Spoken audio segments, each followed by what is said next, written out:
Okay mga kaibigan, napakatindi po ng ating panonoorin ngayon. No? Mukhang binabato itong mga DPWH, yung opisina. No? Wag lang yan ang batuhin nyo. Marami pa dun sa kabila. Tingnan natin mga kapatid ha. O ito, i-play ho natin. Mga kabataan ho ito na binabato nila yung opisina ng DPWH. O ito Grabe. Grabe oh. Ha? Nakalagay kasi dito mga kapatid, pinagbabato ng water balloons at bulok na prutas ang tanggapan ng DPWH nang magkasan ng kilos protesta ang grupo ng militanteng kabataan upang kondinahin ang umano'y matinding korupsyon at kapabayaan ng pamahalaan. Yung sa sa White House. Ayaw nyo bang batuin doon? Meron din doon ata Ata lang naman, mga kapatid. Ayan grabe takbuhan na lang muna sila. Maganda niyang gabi mga kapatid. Ang maisasuggest ko lang dyan, wag prutas. Ay, nabubulok naman, Yun lang, Pero yung iba dyan, pag mga ganyan, napapanood ko sa mga palabas, meron sila yung mga, mga itlog, yan. Pag sama-samahin nyo yung mga bugok na itlog, mabaho yun. Isang piraso lang, mabaho na nun Mura lang yung bugok na itlog. Hindi nga na. Punta kayo sa mga, sa mga warehouse ng mga itlog. Yan. Grabe Ito, punta naman tayo kay Sir Balatbay. Grabe Tiningnan ko yung GMA. Tiningnan ko GMA, tiningnan ko TV5. Ba't kaya may sound, Sir Banatbay? Baka baka copyright to. Let Me Love You ang title Okay, tuloy muna tayo Grabe. Walang kabali-balita. Meron daw sabi hindi ko... Ano to, yung sinasabi ni... May copyright kasi to May tugtog Ang sinasabi ni Sir Banatbay, walang nagko-cover po ng balita patungkol po yung kay Marcoleta ata. Puro House of Representative po yung ibinabalita nila. Pero yung Senate hearing parang bibihira, Ko kasi nakita, ang bilis yun na mag-delete Meron daw binalita ang GMA, tapos biglang dinilit din daw. Ha? Baka siguro, oy, ba't nyo nilabas yan? Ito, 100,000. Joke lang. Kasi nga daw, kasama daw dun sa nagpa-party, isang GMA executive. Silipin lang natin ton GMA ha. Silipin natin. Ayan po, puro sabong tama. Sabong, buto, ulit-ulit na buto. Tsaka natin yung pag-usapan, Kita nyo? Wala kayong makikita tungkol dito sa issue na to na trending na sa social media. GMA, bayaran po ba kayo ng mga Marcos? Tatanong lang, This is an honest and innocent question. Grabe tiningnan ko yung... Okay, hanap pa tayo rito, mga kapatid. Marami pa tayong mahanap ngayon, So, ibig sabihin, hindi sila nagbabalita kahit may mga trending nandun sa social media, di ba? Alam nyo naman pagka tinatanong na nga ni Sir Banatbay, bayad ba kayo? Okay. Lipat naman po tayo mga kapatid, pero kanina may nakita ko rito matindi din Ito yung mga gusto kong mga trending, mga memes. Okay, tinan nyo mga kapatid. Ayos na ba yung mga project natin dito sa QC? Opo, engineer. Ito, katulad nito. Itong bakal na to masyadong makapal. Sige po, engineer. Nipis-nipisan nyo lang sa sunod Opo, Nipis-nipisan para... Ito. Masyadong makapal din. Ang taas. Sige po, engineer. Dapat yung mga madali lang masira. Katulad ito. Tama ito ang tama. Ganito, engineer? Oo. Wala pang isang taon, masisira na agad siya. Sige po. Para kumita tayo ng maayos. Sige po. Di ba? Wala na. So parang sinasabi niya na pag nasira kasi panibagong pondo. Halimbawa, may nasira doon, report agad, tapos panibagong pondo, paldo na naman. Parang gano'n na. Tayo Sige po. Sige. Sa mga maliliit na problema, solusyonan nyo agad. Sige po, engineer. Hingian nyo agad ng budget. Sige po, sabihin ko po, engineer. Sige. Galing Ayos na ba yung mga project natin dito? Makapag-wifi ka na kahit saan. Tayo na iba. Si kuya! Si kuya! Ha? Saan to? Davao City to.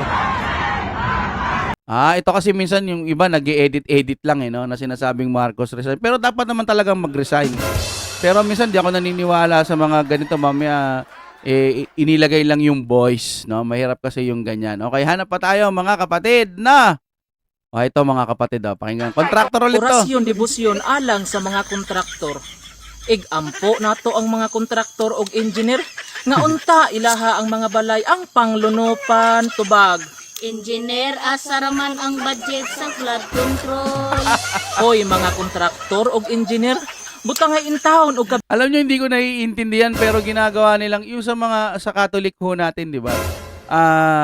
Yung mga nagpapadasal tapos babanggitin nung basta po mga padasal. Ayan, padasal. Ngayon, ginawa nilang memes ito para sa mga kontraktor. No? bilya og sapungi ang semento sa flood control tubag.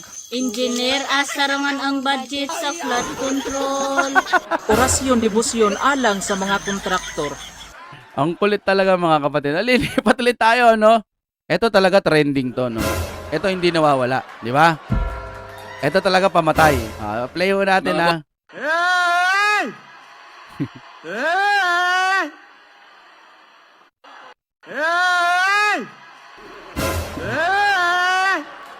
Tanong ko lang po, si Raulo po ba kayo? Hindi, trending to dati, trending to, no? Trending to. Bibigay to ng ayuda, O, kakabigay nyo ng ayuda. O, may nangyari ba? Yung mga lugar-lugar nyo dyan, na semento na ba? Rough road pa rin kayo, no? Ayuda pa more, ayuda pa. Boss, mas malakas yan kaysa kay BBM. Okay, tuloy tayo mga kapatid, alright. Ito gusto ko rin to magpaliwanag, okay? Mga boss, papakita ko sa inyo gaano tayo ginagawang tanga ng gobyernong to. Alam nyo ba na yung PhilHealth funds gagamitin nila pampatayo ng tulay? Mawalang nga lang na pero putang ina nyo po, Secretary. Ito yung dati ata. PhilHealth funds is pangpagawa ng tulay. Sabi nga daw kasi naalala ko lang yung sinabi ni Auntie Claire, ni Manang Claire, yung pinakamatalinong abogado sa buong planetang kalawakan. Sabi niya, dapat lang, paano na lang kung halimbawa yung ambulansya, emergency, tatawid ng isla, o paano kung walang tulay? Sasabihin naman ng mga taga-pala, siya nga naman. Taragis niyan.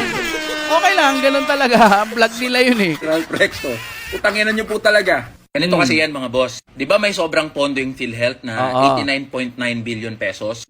Para sa akin, dapat yung pondo na yan, para lang yan dyan. Sumobra man ang sumobra yan taon-taon, para lang yan dyan. Para lahat ng mga kababayan nating hindi makakabayad, hirap na hirap sa buhay, tas maaaksidente, walang pambayad, para sa kanila yan, para talagang masiro-siro. Ngayon, kung gaano man karami yan, hayaan nyo lang dyan. Huwag nyong kukunin yan dahil may budget para doon sa DPWH. Okay? Tuloy tayo, no? Ngayon, sa bisa ng DOF Circular Number 003-2024, gustong kunin ng national government lahat ng natitirang pondo doon sa mga tinatawag na government-owned and controlled corporations. Ay, grabe. Gutom sila. O GOCCs. Ang tanong, bakit nila kukunin? Kunin nila yan para pondohan yung tinatawag na unprogrammed appropriations. Parang standby funds yan na wala pang purpose na pagkakagastusan siya ngayon. Yun naman pala wala palang pagkagastusan ngayon Hayaan nyo lang sa PhilHealth kasi ayan, panggastos yan sa mga Pilipino. Wala palang pagkagastusan ba't nila ilalagay doon, di ba sir? Tuloy tayo. Pero pag naisipan ng gobyerno na gastusin yan, pwede nilang galawin yung pera na yan. In short mga boss, pet projects yan. Korupsyon yan. Ngayon, mula nung nag-ingay tayo, yung mga grupo ng mga doktor at iba't ibang mga grupo, na wag galawin yung PhilHealth funds, yung kontribusyon ng mga members. Nagpatawag na ng hearing sa Senado at dumepensa ang DOF sa pangunguna ni Secretary Ralph Recto at sinabi, okay lang yan, legal naman yung pag-transfer ng pondo mula sa PhilHealth papunta sa national government. Ngayon, ang tanungin yan si Ralph Recto, ba't pa apurang-apura kayo na kunin yung pondo, saan nyo ba gagasusin yan? Sagot ng gagong sekretary,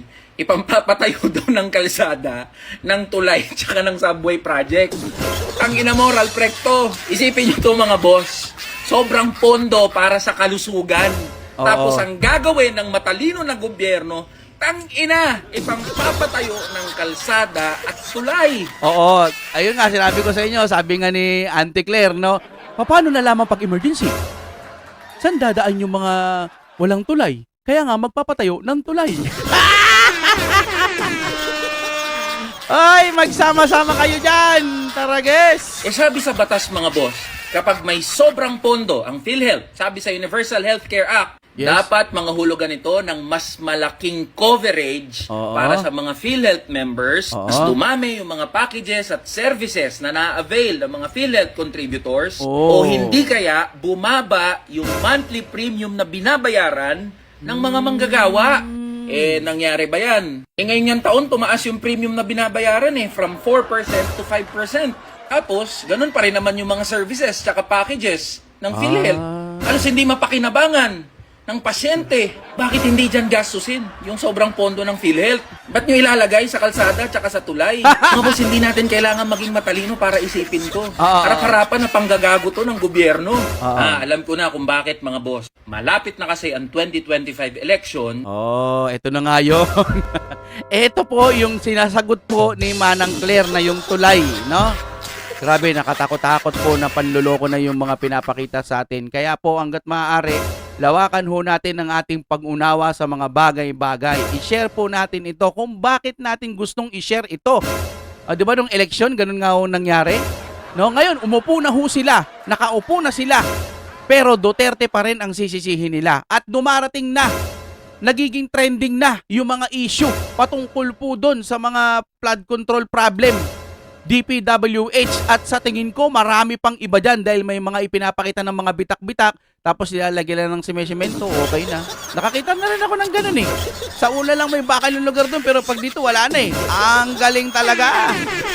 Yung mga tinitibag-tibag tapos hihingi ng budget eh. Yung pala, kurakot style. Nakakahiya itong Pilipinas kung laging ganito na lamang mga kapatid. Gumising na po tayo. Lagi lang tayong nandito para sa ating sambayanang Pilipino. Huwag po natin kakalimutan mag-like sa ating video. Maraming salamat po sa inyong panonood. Break it down, yo.